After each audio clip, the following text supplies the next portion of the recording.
Bismillahirrahmanirrahim. Editorial Kabar Sirkah edisi ke-6, Jumat 5 Oktober 2021. Dengan tema, Koperasi itu genetiknya dari Barat yang materialistis. Assalamualaikum warahmatullahi wabarakatuh. Apa kabar pemirsa sekalian? Jumpa lagi dalam editorial Kabar Sirkah edisi ke-6.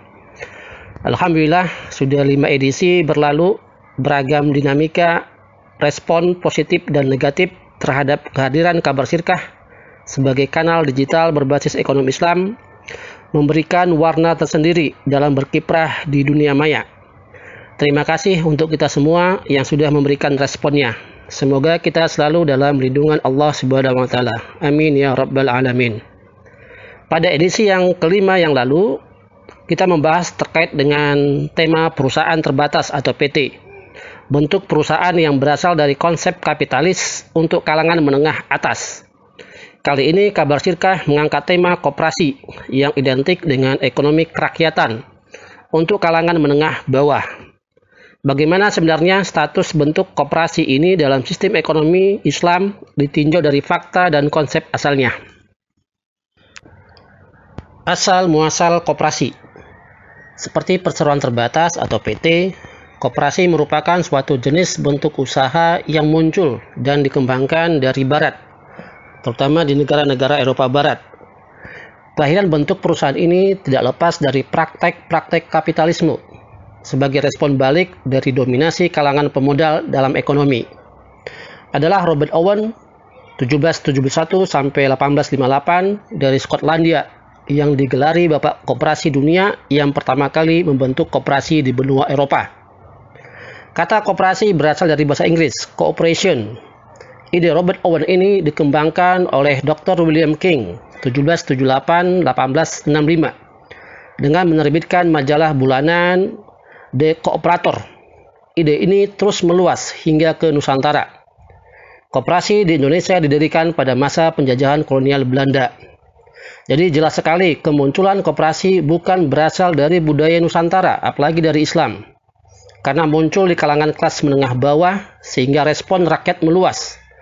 Tapi perlu ditekankan adalah kemunculan koperasi sebagai reaksi dari golongan ini tetap dalam koridor sistem ekonomi kapitalis yang diterapkan sebagai bentuk perlawanan terhadap dominasi penjajah dan kroni-kroni ekonominya. Cikal bakal koperasi di Indonesia dimulai pada tahun 1896. Adalah seorang pamong, praja, Patih Raden Arya Wirya Atmaja dari Purwokerto, Jawa Tengah, mendirikan sebuah bank untuk para pegawai negeri atau priai. Ia terdorong oleh keinginannya untuk menolong para pegawai yang makin menderita akibat terjerat oleh lintah darat yang memberikan pinjaman dengan bunga yang tinggi. Maksud Patih tersebut adalah untuk mendirikan koperasi kredit model seperti di Jerman. Cita-cita semangat tersebut selanjutnya diteruskan oleh seorang Belanda, De Wolf van Waterloo, seorang asisten residen Belanda. Sewaktu dia cuti, berhasil mengunjungi Jerman dan menganjurkan mengubahnya menjadi bank pertolongan, tabungan, dan pertanian. Selain pegawai negeri, juga para petani perlu dibantu karena mereka makin menderita karena tekanan para pengijon. Ia juga menganjurkan mengubah bank tersebut menjadi koperasi.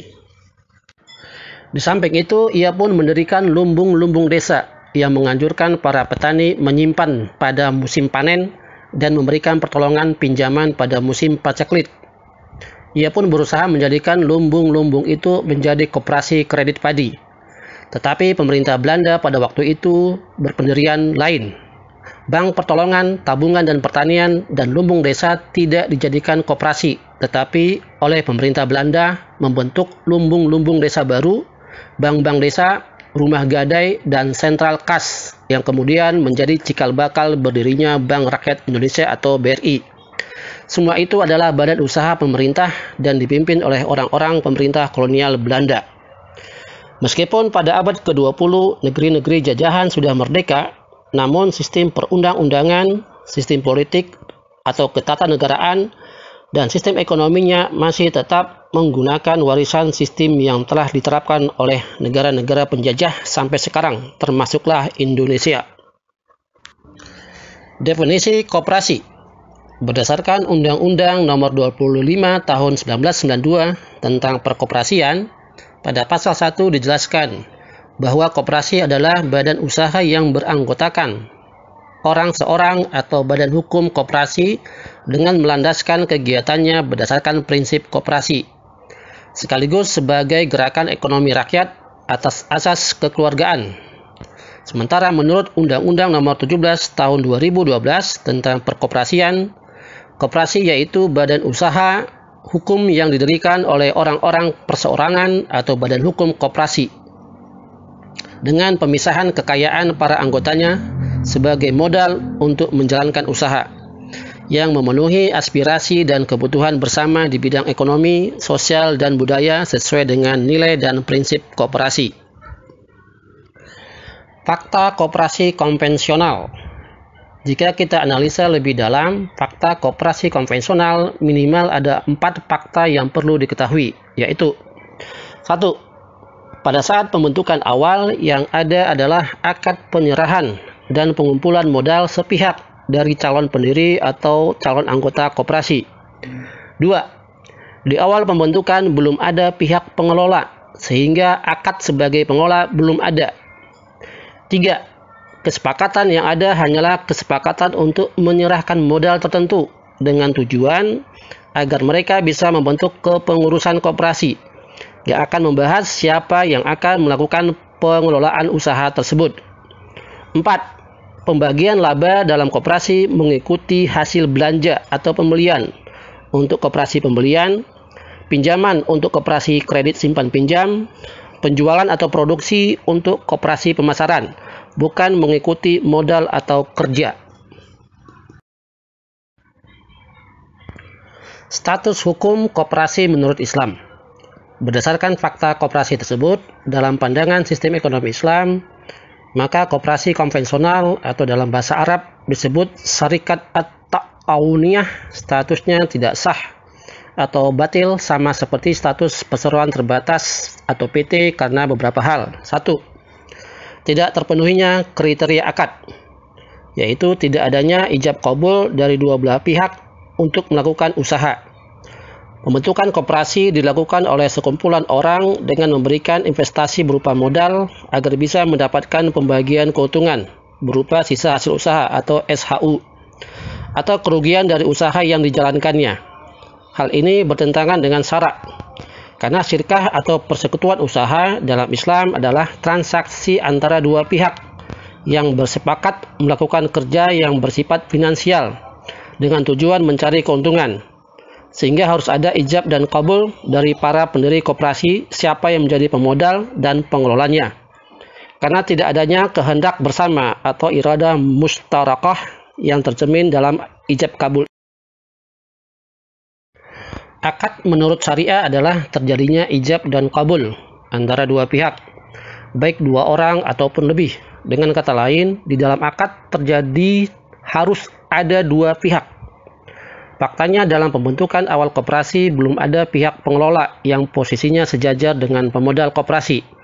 Dengan demikian jelas sekali dalam hal ini tidak ada dua pihak yang secara bersama-sama melakukan akad.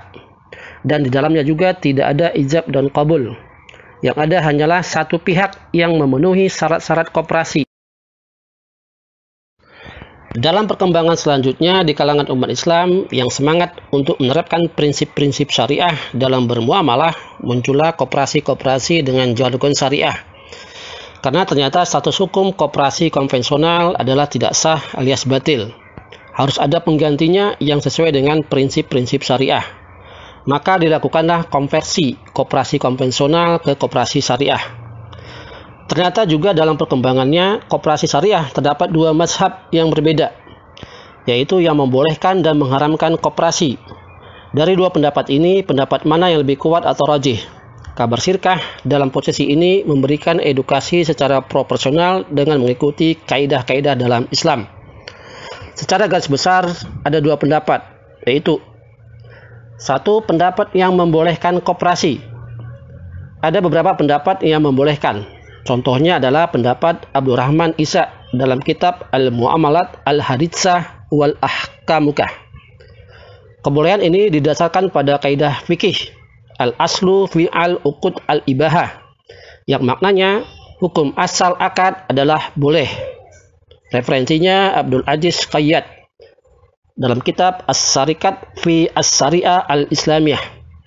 Maka pendapat ini membolehkan koperasi dengan alasan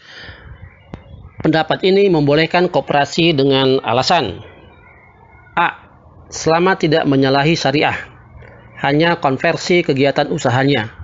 Misalnya adalah apabila di dalam koperasi tersebut tidak mengandung transaksi riba, tidak mengandung judi atau maisir, tidak goror, tidak mengandung bahaya atau doror, tidak mengandung aktivitas keharaman, tidak menimbul atau ihtikar, asusila dan sebagainya.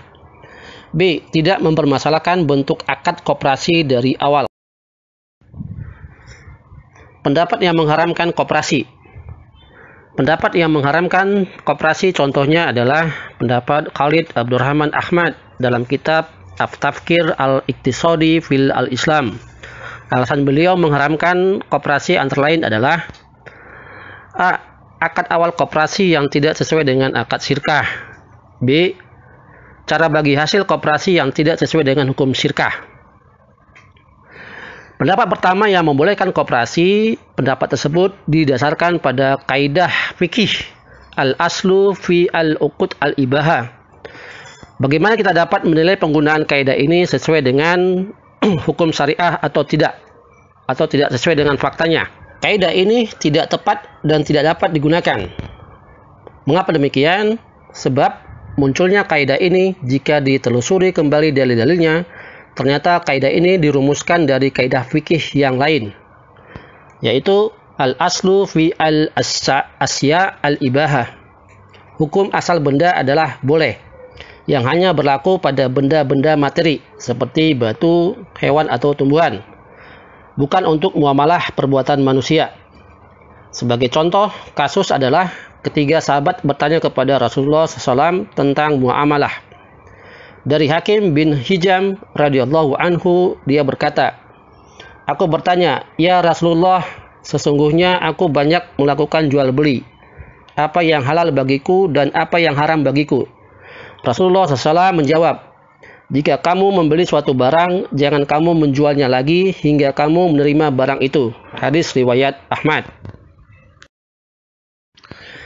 Jadi, kaidah yang membolehkan koperasi bertentangan dengan nas hadis di atas. Andai saja hukum asal muamalah itu boleh, tentu para sahabat tidak akan bertanya kepada Rasulullah mana yang halal dan mana yang haram dalam bermuamalah.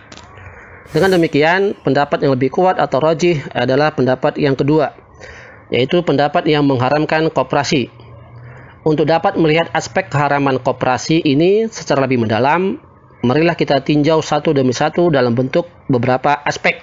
Di antaranya adalah 1. Tinjauan akad pembentukannya. A. Koperasi tidak memenuhi persyaratan syirkah dalam Islam, karena akad pendiriannya tidak ada pihak pengelola untuk melakukan usaha atau bisnis untuk memperoleh keuntungan. B. Koperasi hanyalah perseroan yang didirikan berdasarkan modal saja, sehingga tidak ada akad untuk melakukan pengelolaan. C.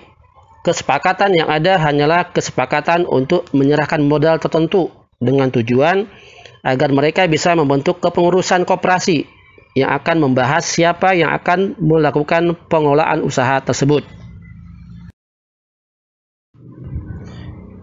Tinjauan sistem bagi hasil koperasi.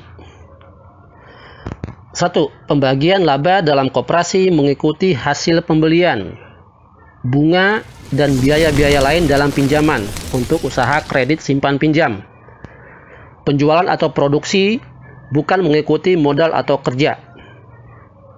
2. Ketentuan syarak mengharuskan pembagian laba mengikuti modal atau tenaga atau pekerjaan, atau mengikuti kedua-duanya sekaligus, sehingga tidak boleh mengikuti hasil pembelian atau penjualan maupun bunga dan biaya-biaya lain dalam hal pinjaman. Faktanya sekarang banyak koperasi yang berlabel syariah, tapi melakukan praktek-praktek yang bertentangan dengan syariat itu sendiri, baik sadar ataupun tidak sadar. Kenapa umat Islam masih saja terus dengan mudah digiring melakukan hal-hal yang bertentangan dengan syariat seperti itu? Jawabannya, karena pemahaman umat Islam terkait sistem ekonomi Islam yang masih lemah dan sistem ekonomi kapitalis yang mencengkram dan dipaksakan sejak masa penjajahan. Serta dari segi aspek pendidikan, sejak dini umat sudah dibentuk pola pemikiran sekuler, mulai dari bangku sekolah dasar hingga bangku perguruan tinggi. Sudah dicuci otaknya dengan pemahaman agama bahwa tidak boleh ikut campur dalam urusan bisnis dengan sistem ekonomi kapitalismenya yang diterapkan saat ini. Sistem ekonomi kapitalis sangat membuka lebar dan mendukung praktek-praktek bentuk usaha haram seperti ini. Akibatnya, umat semakin jauh dari pemahaman Islamnya, bagaimana yang seharusnya sesuai dengan Islam, dan dengan mudah ikut-ikutan latah memberikan label syariah pada koperasi yang sebenarnya bukan dari khazanah Islam. Lama-kelamaan budaya latah ini sudah menjadi kebiasaan umum yang selama ini diterapkan, sehingga dianggap sebuah pembenaran yang ujung-ujungnya melanggar syariat Islam. Semoga editorial Kabar Sirka edisi ke-6 ini membantu memperbaiki pemahaman umat, insya Allah. Semoga bermanfaat. Sampai jumpa di editorial berikutnya. Kabar Sirka, akurat, mencerdaskan. Terima kasih. Wassalamualaikum warahmatullahi wabarakatuh.